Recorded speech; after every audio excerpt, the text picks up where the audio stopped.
Bom dia, igreja. Sábado. Surpresas? Pouco, né? Não é comum. Habitualmente nós temos em semanas de orações, nós fazemos grandes pregadores. Mas quem disse que aqui não tem grandes pregadores?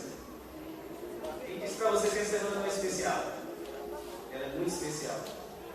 Geralmente quando as coisas são especiais, há uma iluminação especial. A igreja se ornamenta porque numa semana de oração, algo diferente tem que acontecer em nossas vidas. E não vai ser diferente nessa semana de oração.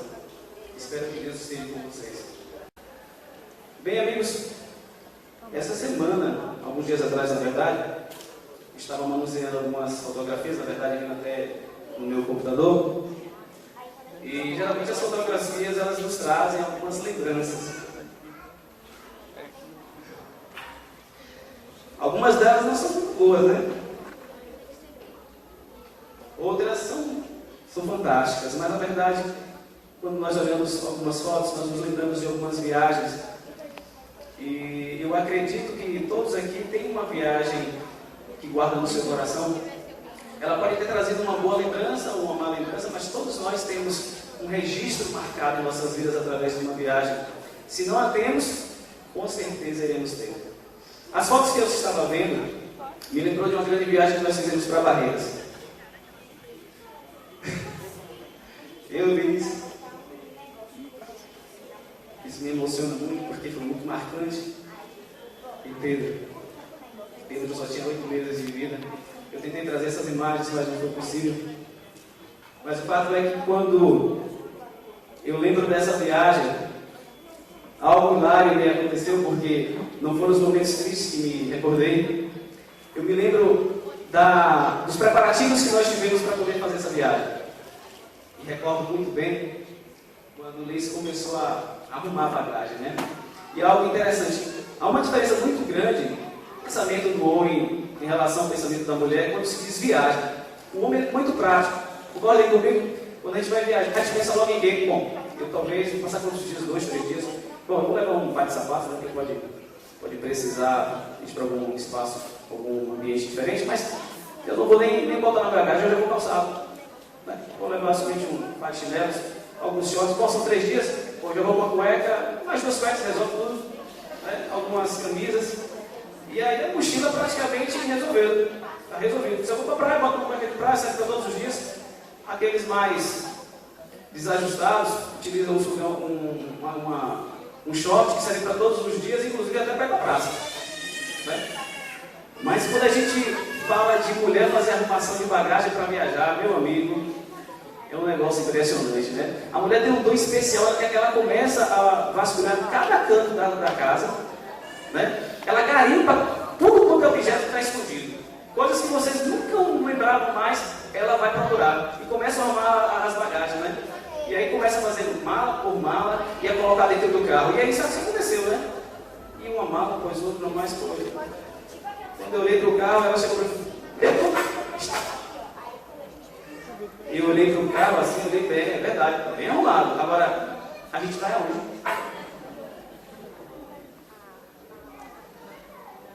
Eu também gostaria nessa manhã de convidá-los a fazer uma grande viagem.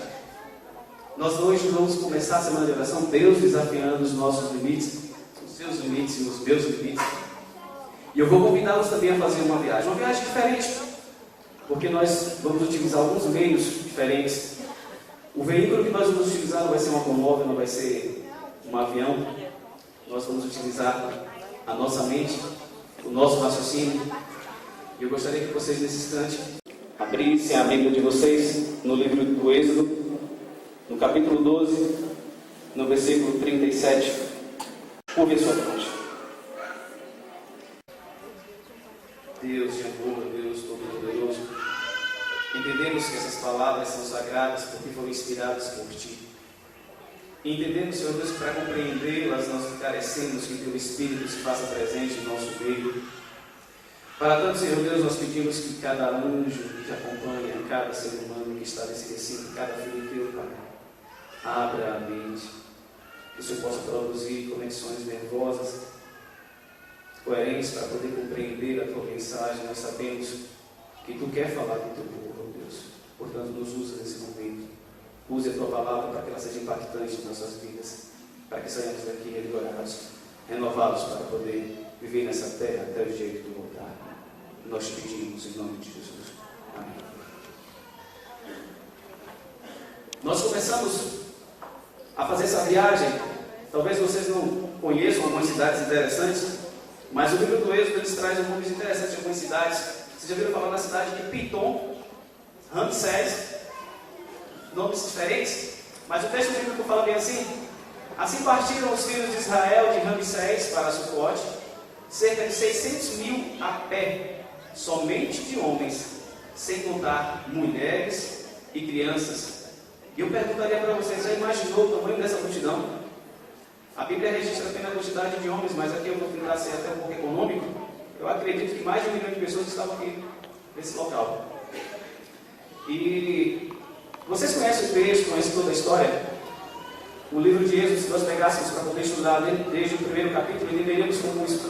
O povo de Deus ele estava passando fome, e nós sabemos que José teve até o Egito, por misericórdia de Deus, por plano divino. José se tornou governador e traz para a terra do Egito, uma terra fértil e produtiva, todo o seu povo.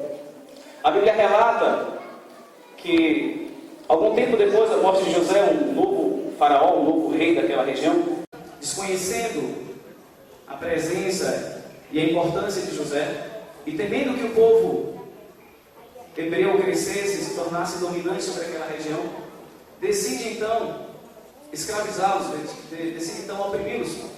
E assim, os israelitas foram oprimidos e foram transformados em escravos. Se lermos um pouquinho mais à frente, vamos entender que o período dessa opressão, ela não foi apenas 1, 2 dias, 4 dias, 5 dias. A Bíblia fala de em torno de 400 anos. Se nós formos fazer um estudo teológico desse tempo, entenderemos que o povo hebreu ele não passou efetivamente 400 anos no cativeiro como escravos, mas eu creio que pelo menos umas 2 ou 3 gerações sim foram escravizadas. E agora Moisés é suscitado como libertador desse povo, e Deus traz Moisés para poder conduzir esse povo para a saída do Egito. E nós conhecemos toda a história. Deus utilizou das 10 pragas, todas conhecidas por vocês. E Faraó decide então obedecer ao mandato de Deus e decide permitir que o povo saia do Egito.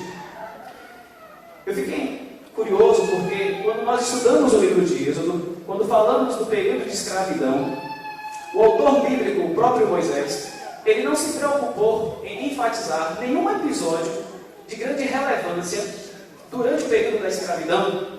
Se nós olhássemos para o período do exílio babilônico, nós temos vários relatos bíblicos que apontam para eventos importantes. Por exemplo, Daniel e seus amigos, Daniel na cova dos leões. Nós temos amigos de Daniel que foram levados para a fornalha. Nós temos grandes pregadores e grandes profetas que se destacaram durante o período do exílio babilônico. Nós lembramos de Esdras, de Neemias, nós lembramos do próprio Zacarias, Joel, nós estudamos no último trimestre. Mas é o fato que durante o período do império, do cativeiro egípcio, não existe nenhum relato bíblico que aponte para grandes profetas ou para um grande líder. Apenas entendemos e cremos que Deus despertou apenas Moisés. Isso é curioso. Será que no raio de 400 anos, não são poucos dias, não existiu nenhuma história relevante para que estivesse registrado na Bíblia, que estivesse registrado no livro sagrado de Deus? Mas agora, pensem vocês, 600 mil homens que passaram pelo menos, sei lá, uns 200 anos como escravos. Talvez muitos deles tivessem visto seus filhos nascerem, crescerem, e muitos filhos enterraram pais que nasceram e cresceram como escravos. Quando a gente olha para um escravo, o que a gente logo de imediato imagina é que esse escravo, do ponto de vista físico, ele atinge o limite do esforço humano. Ser escravo, em palavras simples, seria trabalhar fora da nossa racionalidade. É alguém que demasiadamente trabalha por excesso, não por querer, mas por obrigação. Então eu comecei a pensar, bom, o que é que define um escravo? O que é ser um escravo? O primeiro ponto que eu imaginei é que um escravo é alguém que não tem valor. Ser escravo é alguém que não tem valor. É alguém que tem uma baixa ou nenhuma estima. Pense vocês como escravos. Aquele povo hebreu, imagine um dia uma lida de um escravo chegando em casa e olhando para uma querida criança de 2, 3 anos, e ele olha e vê que futuro esse meu filho tem. Qual o futuro dessa criança? Ser escravo. Eu já tenho, sei lá, 30, 40, 50 anos, e eu vi meus pais nascerem e morrerem como escravos, e o futuro que eu enxergo para o meu filho também é ser escravo. Eu diria que um escravo, naquela situação, era alguém que vivia com medo, alguém que vivia inseguro. E há uma coisa interessante, alguém que tem medo, que vive com medo e com insegurança, é alguém que praticamente não tem fé. Já imaginou a escuridão que esse povo viveu durante o exílio? Alguém que é escravo, com certeza, é alguém que não tem dignidade. Ser escravo não dá dignidade para você. Um escravo, ele poderia trabalhar quantas horas fossem necessárias, mas eles não poderiam produzir uma sensação de bem-estar para a sua família. Ele não poderia produzir, com certeza, a manutenção da sua família. Ele mal conseguia seu próprio alimento, porque com certeza não era dos melhores. Ser escravo é alguém que não tem identidade. Porque, observe bem, ser escravo vai ser comum. Não existe a individualidade que separa cada um dos filhos de Deus. Então, ser escravo é alguém que deixa de ser humano para ser um objeto. Por fim, eu diria que ser escravo, de forma muito simples, é alguém que não tem liberdade. E quando nós falamos em liberdade, logo nos vem à mente a criação de Deus. Deus fez o homem e o criou livre. A Bíblia fala aqui de todas as coisas que Deus criou na natureza, de todas as proibições que foram dadas. A única coisa que Deus não exerceu influência foi sobre a liberdade de escolha do ser humano. Então eu diria que ser escravo é ir de encontro aos princípios de Deus. Porque Deus nos deu a liberdade de escolha, e o escravo, ele não tem liberdade, ele não tem que escolher. Mas observe bem, esse povo, 600 mil homens, mais de 1 milhão de pessoas que estavam reunidos na cidade de Ramsés, que agora decidem sair dali porque Deus havia providenciado um libertador. Esse povo que não tinha identidade, esse povo que não tinha dignidade, esse povo que não tinha valor, pasmem vocês, era o povo de Deus. E eu poderia encerrar essa fala dizendo que esse povo era um povo infeliz, era um povo miserável, era um povo pobre, era um povo cego e era um povo nu. Isso lembra alguma coisa a vocês? Sim. A igreja de Laodiceia. A igreja de Laodiceia. Interessante, né? Aquele povo era o povo de Deus. A situação daqueles escravos parece que não está tão distante da gente. Será que de fato nós somos livres? Eu perguntaria a vocês o que é ser livre. Interessante que aquele povo estava reunido para poder sair do exílio egípcio. E eles retornariam para casa. Não tem coisa melhor no mundo quando você faz uma grande viagem, que passam os dias e chega o dia de você retornar para casa, você já fica desejando aquela sua cama, né? Você já fica aguardando aquele alimento caseiro. Parece que a nossa casa é o nosso centro de convenções, é o nosso parque de diversão. E quando nós estamos distantes de casa, principalmente quando tem pessoas nos esperando, o que nós mais queremos, de forma muito rápida, é chegar em casa. Mas sabe que coisa impressionante? É que esse povo, eles não sabiam o caminho de casa. Sabe por quê? Muito simples. Eles estavam durante muito tempo no Egito, e com certeza aqueles que estavam ali sendo guiados por Moisés não eram aqueles que haviam chegado no Egito. Portanto, eles não conheciam a terra de Canaã, a terra deles, eles não conheciam a sua casa. Eles eram peregrinos. E eu diria que nós também temos um lar, nós temos uma casa para retornar, e talvez muitos de nós ainda desconhecemos o caminho de volta. A saída para Canaã requereu daquele povo atitudes que levaram ao limite do esforço físico, do esforço humano, mas sobremodo do esforço psicológico.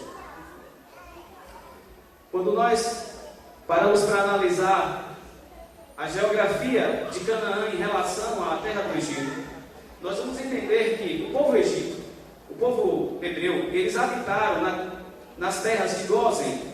Essas terras estão localizadas no norte da África, aproximadamente ali no delta do Nilo. O rio Nilo, ele corta praticamente toda a África. Quando chega nas proximidades do mar Mediterrâneo, esse rio, ele se diverge em vários afluentes, o que forma o seu delta.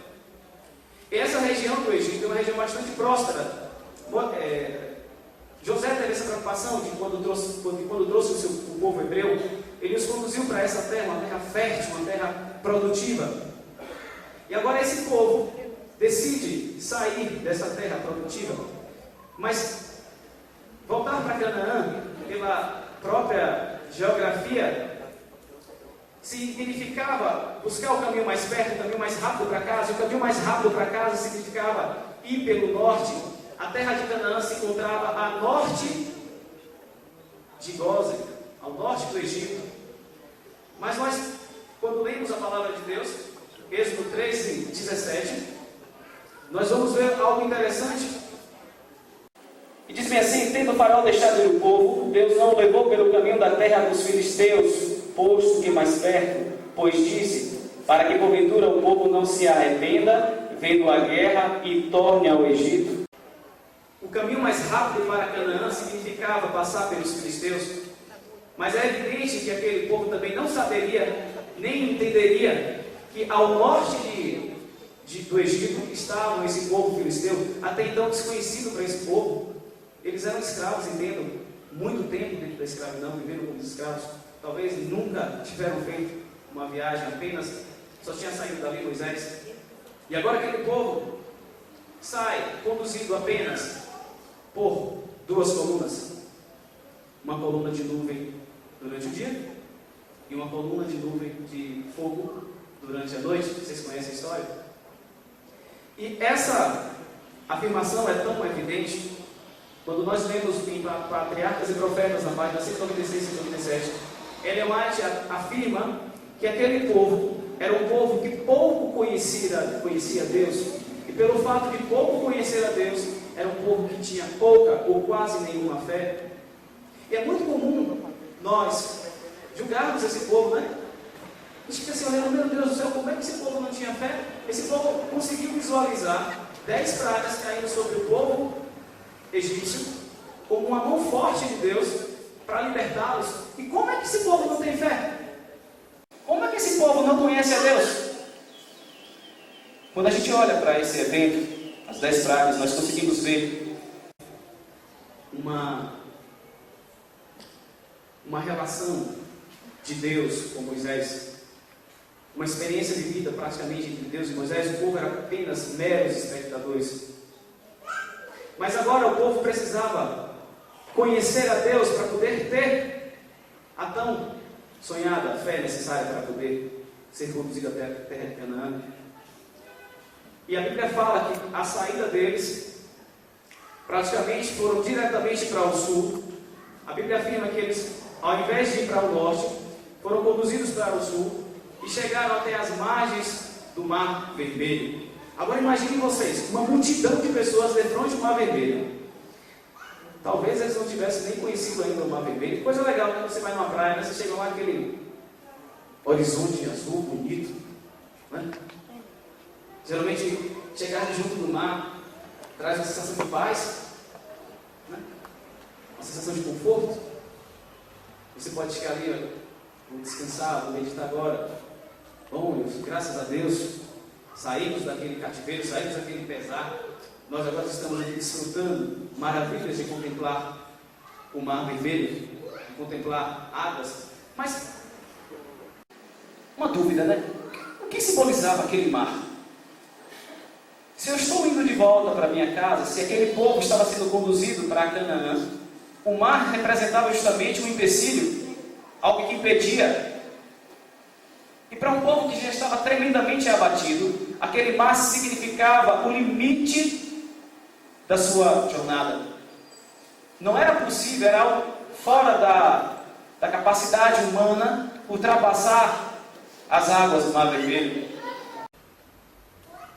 O mar, muitas vezes, nos gera dúvidas. Para aquele povo gerava incerteza, gerava a impotência humana.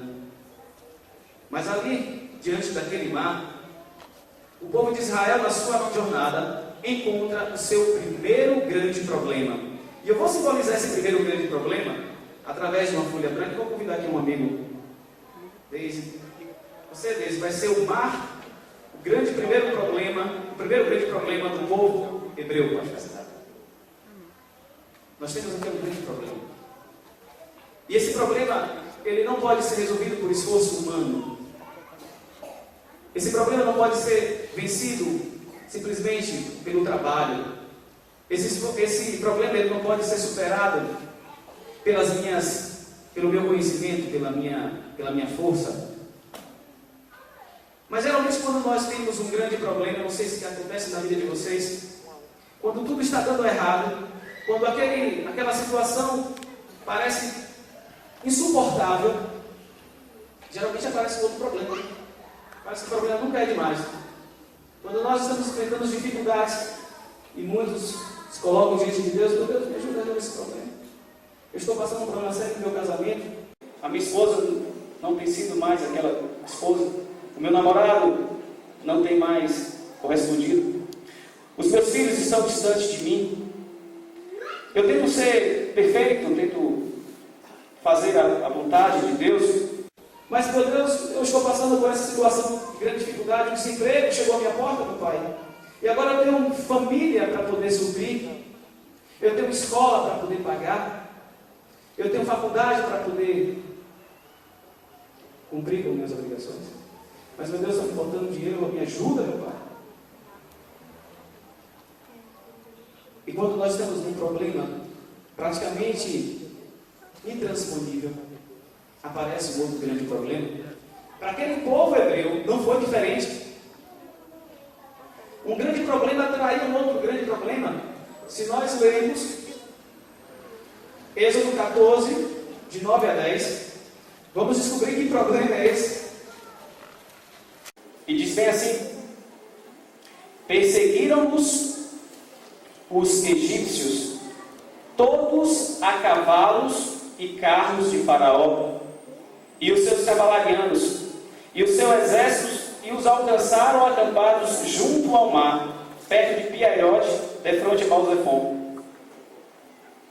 E chegando Faraó, os filhos de Israel levantaram os olhos, e eis que os egípcios vinham atrás deles, e temeram muito.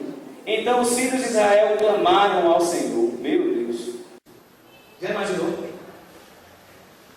É muito fácil hoje você pensar na conclusão dessa história, porque você já conhece essa história. Mas você já se colocou dentro dessa multidão de pessoas? À frente de um grande problema, eu não consigo resolver esse grande problema. E ficar encurralado, pior ainda, porque a Bíblia afirma que atrás de um grande exército poderoso. Era inconcebível para uma quantidade imensa de escravos, que agiam como escravos, que pensavam como escravos, que não conheciam a Deus, que não tinham ainda exercido dentro da sua mente a capacidade de ser livres, que não tinham ainda fortalecido a sua fé, enfrentar aquele exército. Era algo insustentável, era algo que também fugia do controle, do limite humano. E agora eu quero representar esse outro segundo grande problema com mais uma outra folha em branco. E agora eu vou convidar minha amiga Marina. Você vai ser o exército egípcio.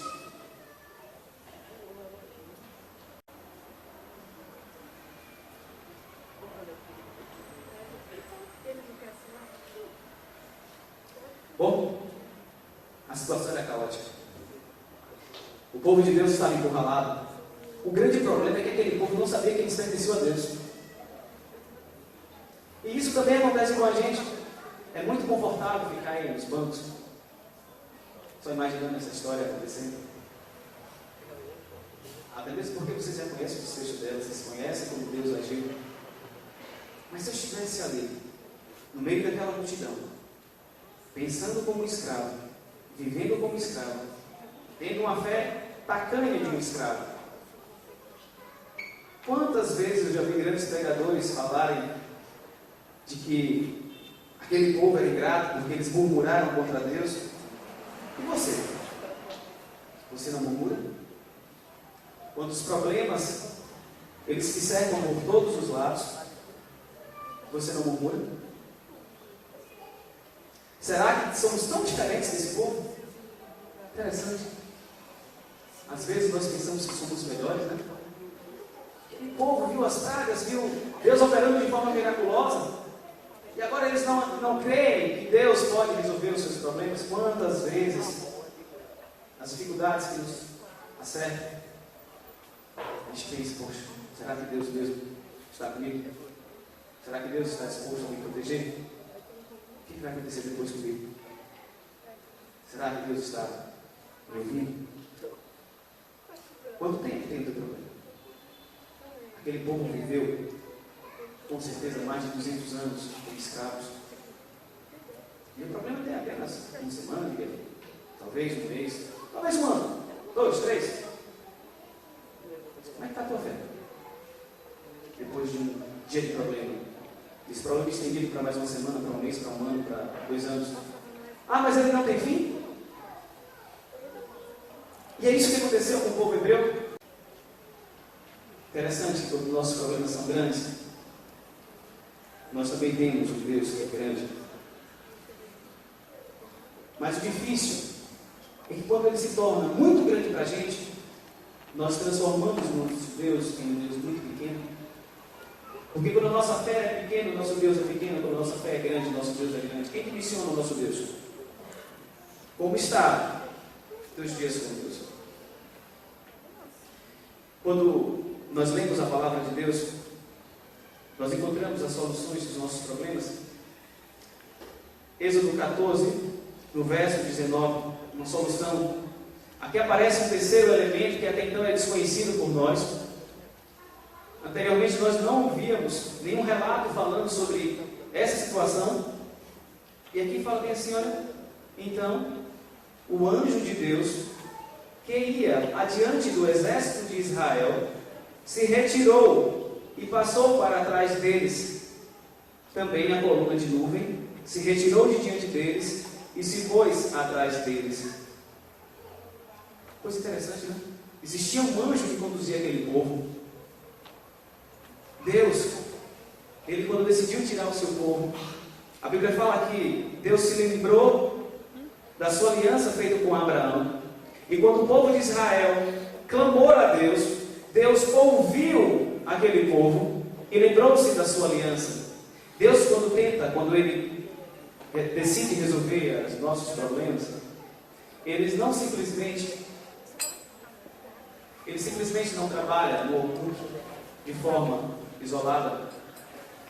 Às vezes os problemas nos aparecem justamente porque nós precisamos aumentar a nossa fé diante de Deus. Nós precisamos alcançar o caminho de volta para casa. E esse caminho de volta para casa, com certeza, não é a sua casa, daqui a pouco onde vocês estarão. Nós estamos aqui porque entendemos que esse não é o nosso lugar. Nós entendemos que o nosso lugar é no céu. E é para lá que nós queremos trilhar. A Bíblia afirma que agora que existia um anjo que estava diante daquele povo. E esse anjo agora se interpõe entre o exército de Faraó e aquela grande concentração de hebreus.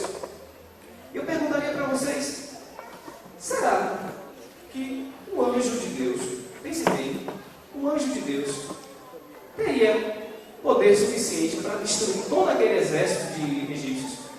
O que vocês acham? O anjo de Deus, por si, somente, seria suficiente para destruir todo aquele exército? E aí, igreja, o que vocês acham? Com certeza. curioso é que, por que isso não aconteceu? O anjo de Deus, ele poderia sim, Deus daria sim poder para que aquele anjo destruísse todo aquele exército, para que aquele problema fosse de uma vez por todas sanado. Mas o que nós percebemos é que Moisés, ele conhecia a Deus, mas aquele povo não conhecia a Deus.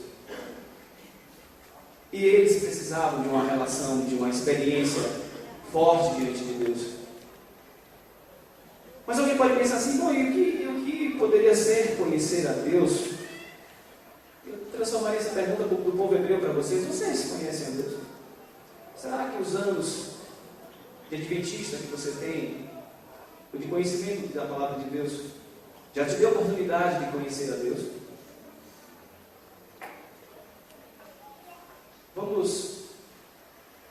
Vamos entender como é que funciona isso. Por que eu tenho que conhecer a Deus? Por que aquele monte de escravos precisavam conhecer a Deus? Vamos até o livro de João, no capítulo 8, no verso 32, talvez muitos aí já conheçam de cor.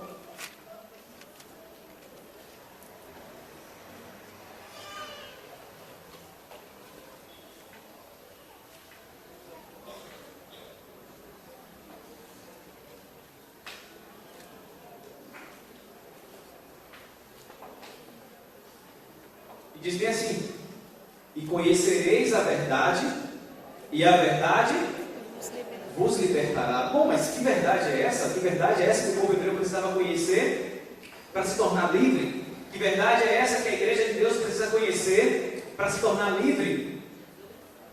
João 14,6. Outro verso muito conhecido.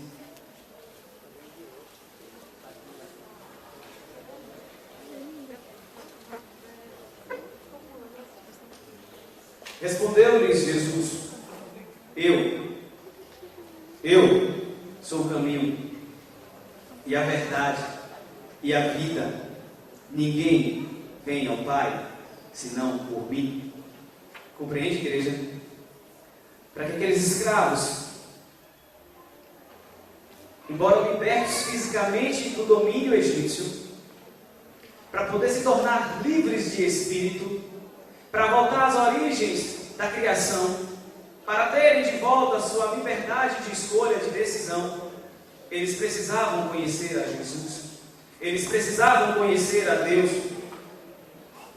Será que na minha vida cristã, eu já tive a oportunidade de conhecer esse Deus maravilhoso?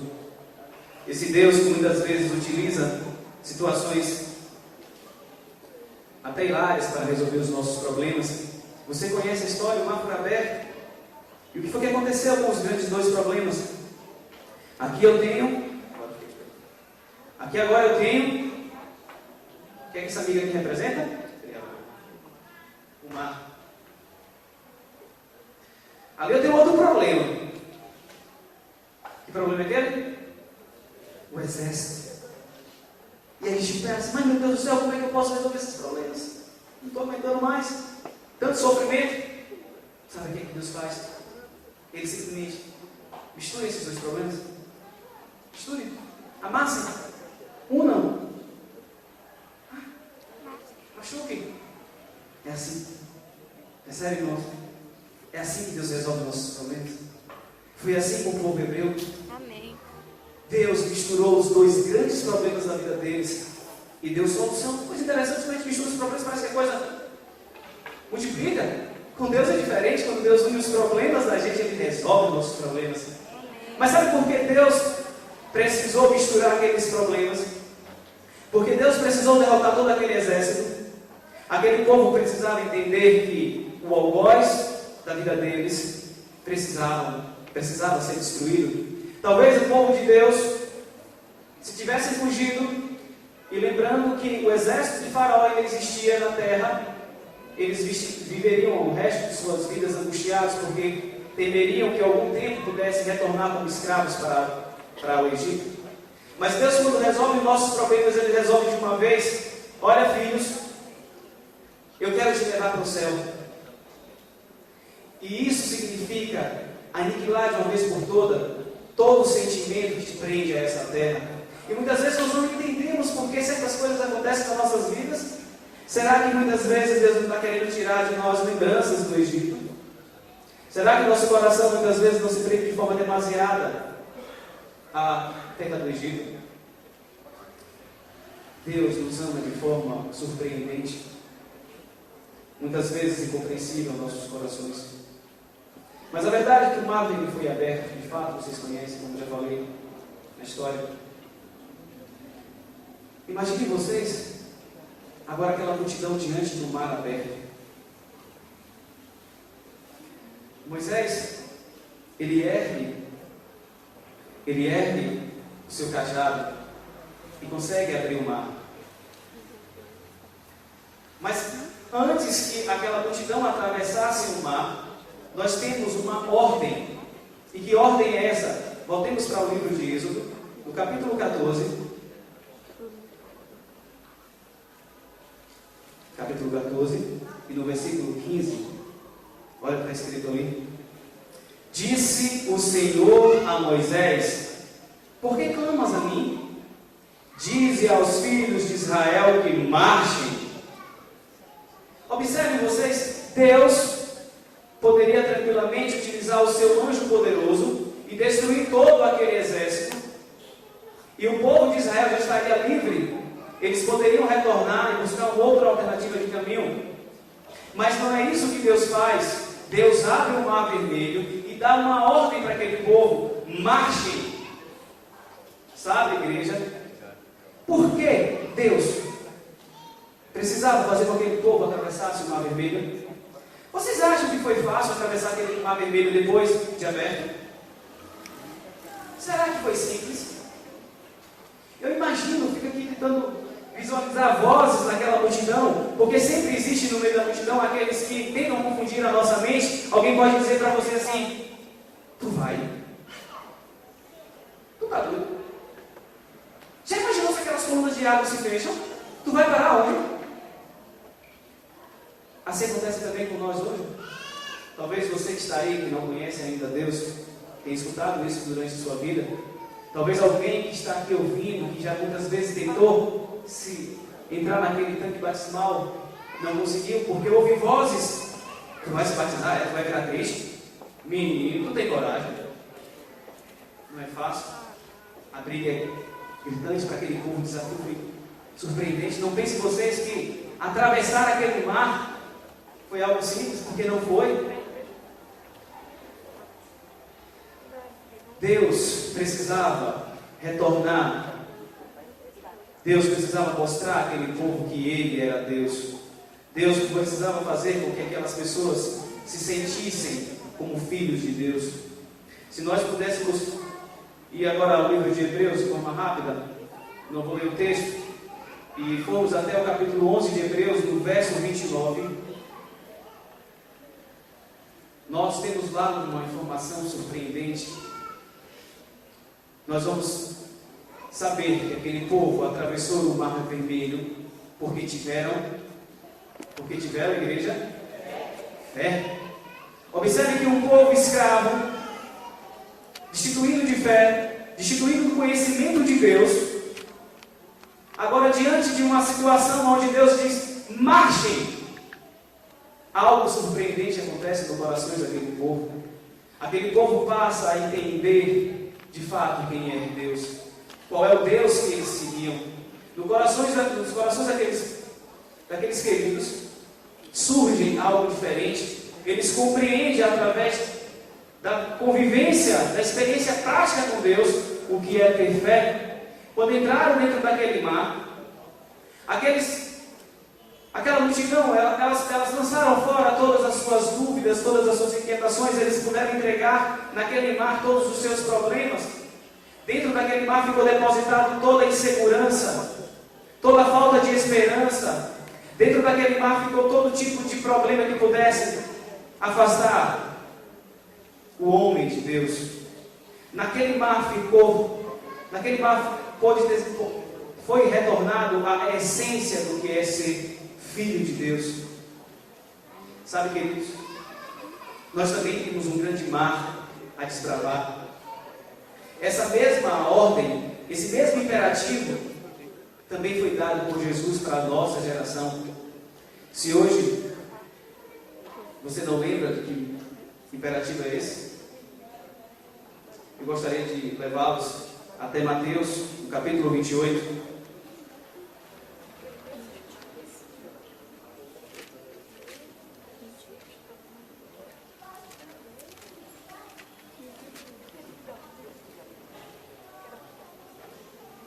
Capítulo 28, versos 19 e 20. É a última leitura dessa manhã. E diz bem assim a palavra de Deus: ide. É uma ordem, não é um convite, não é uma discussão, não é uma negociação. Deus não está negociando com você, Deus não está te pedindo, Deus está te mandando. Ide, marcha à igreja central de Feira de Santana, e diz bem assim: ide, portanto, fazei discípulos de todas as nações, batizando-as em nome do Pai, do Filho e do Espírito Santo, ensinando-as a guardar todas as coisas que eu vos tenho ordenado, e eis que estou convosco todos os dias, até a consumação dos séculos. Essa mensagem é para você, igreja. Tem você feito isso? Tem você atravessado esse mar? Muitas vezes a gente se dá ao bel prazer: não, mas eu já sou adventista, eu já tenho 10, 15, 20 anos, eu cumpro com a entrega dos meus dízimos, eu cumpro com a liturgia da igreja, eu contribuo com os programas da igreja. E o teu desafio pessoal com Deus, como está?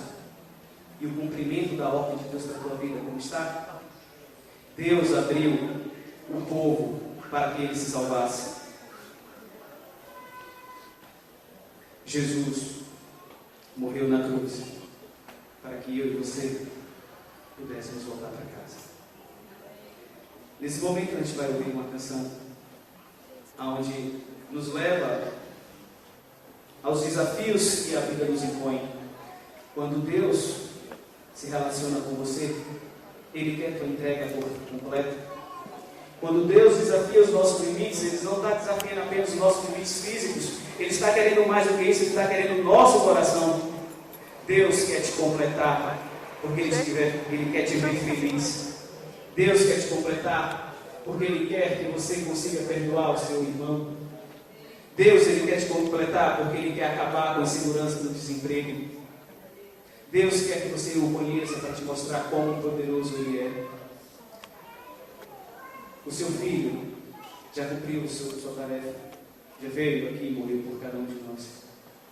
Mas agora nós precisamos cumprir a nossa tarefa, levar a mensagem de Deus.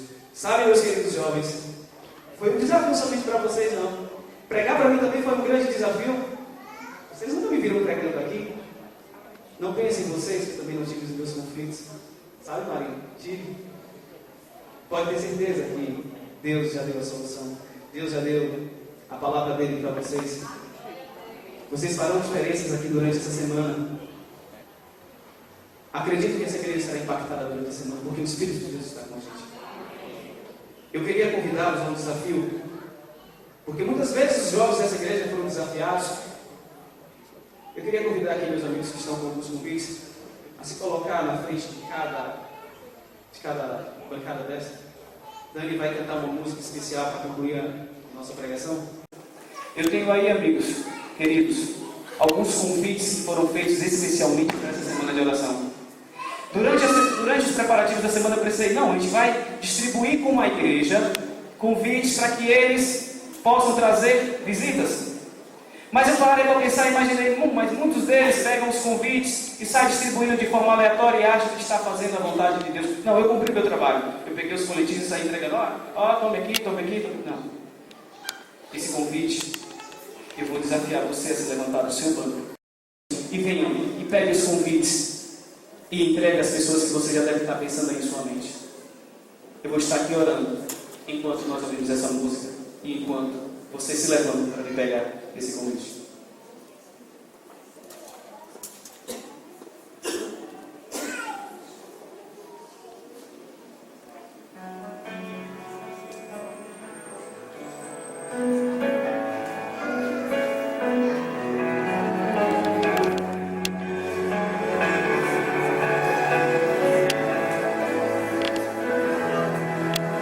Preciso molhar os pés para que o milagre aconteça e tocar as suas vestes para sentir o seu poder.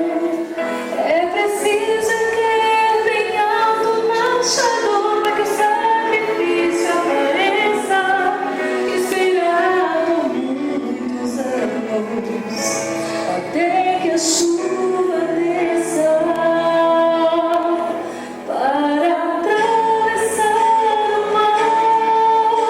Coloque o pé na água para chegar ao outro lado. Você precisa acreditar. Deus quer abrir o mar para você. Mas antes você precisa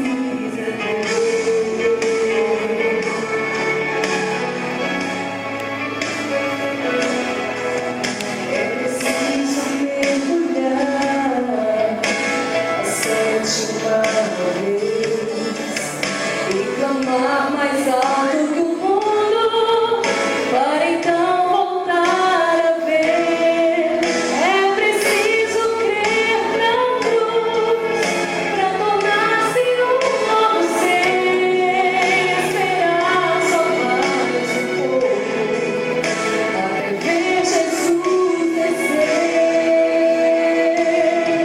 para atravessar o mar. Coloque o pé na água para chegar ao outro lado. Você precisa acreditar. Deus quer abrir o mar para você. Mas antes você precisa crer. Sem fé impossível é chegar-se a Deus. Pela fé os seus pés irão tocar terra firme no meio do mar.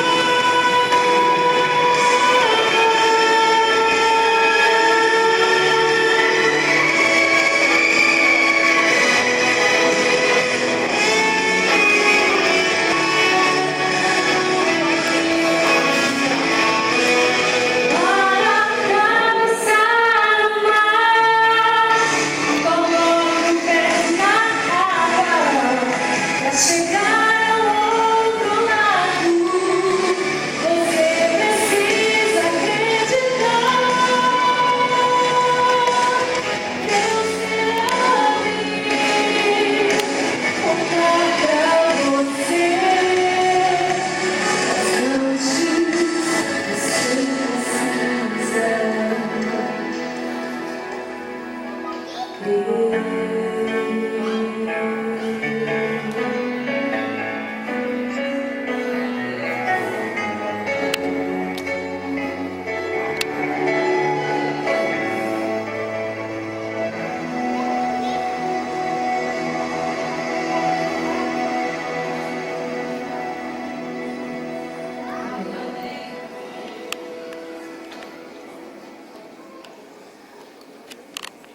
Com certeza nós temos grandes desafios a serem vencidos, mas para os grandes desafios nós temos um grande Deus. Nunca esqueça isso. Na jornada dessa vida, nós passaremos por problemas, é bem verdade, mas com certeza, conhecendo a Deus, todos eles serão derrubados. Vamos ficar de pé e vamos falar com Deus.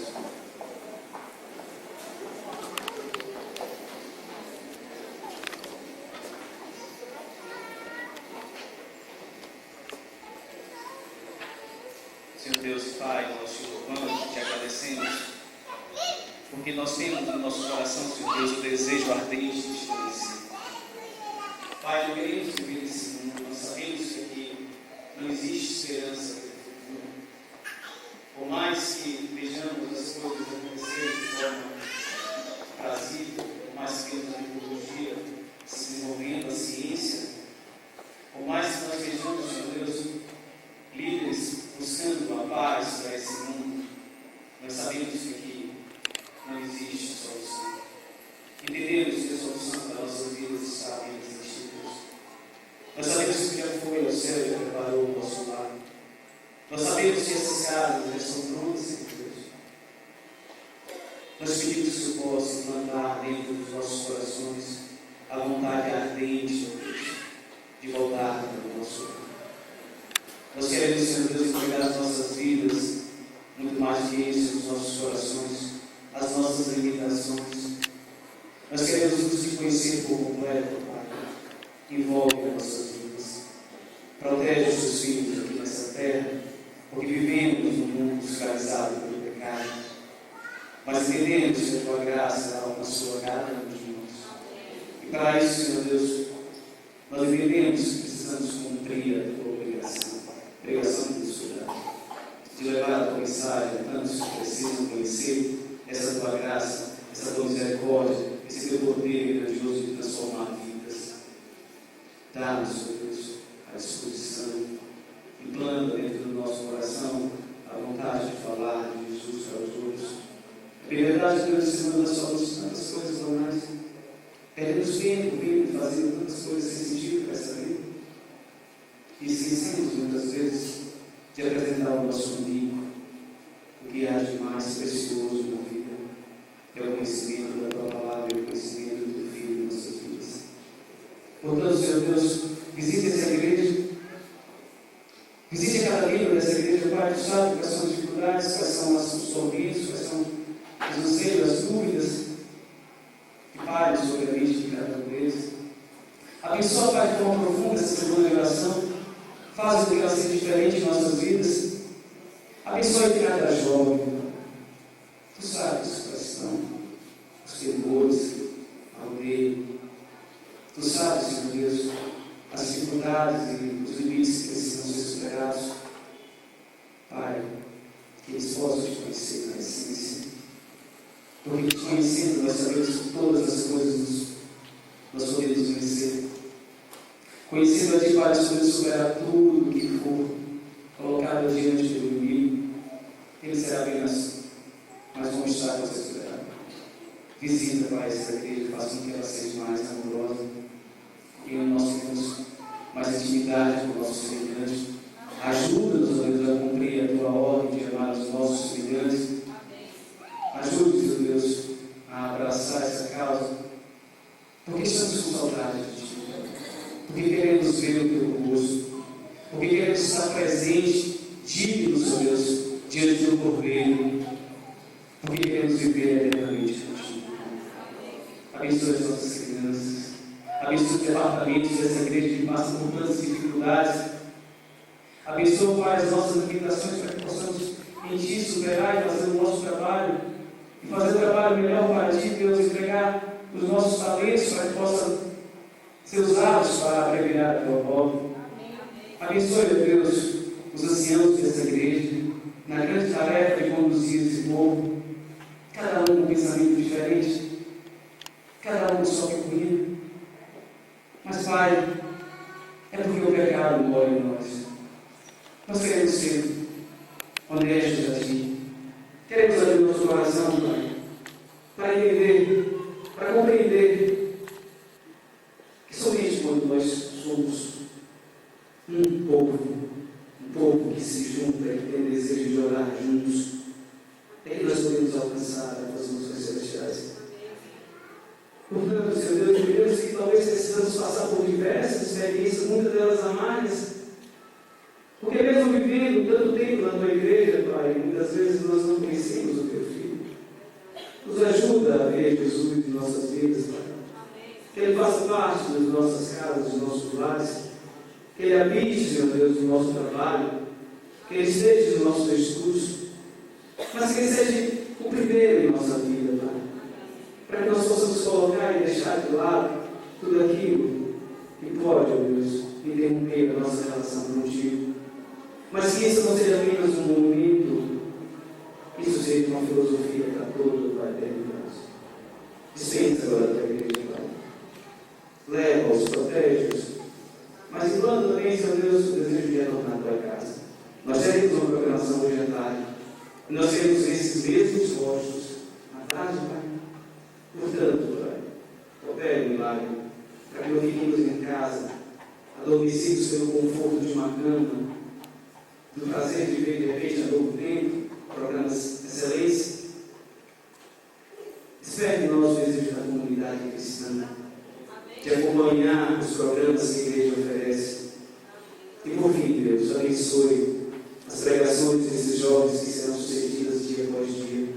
E teu anjo, Senhor Deus, conduza, assim como conduziu aquele povo que não ouvia, mas que esteve sempre presente. E assim que nós nos despedimos nessa manhã, em nome de Jesus.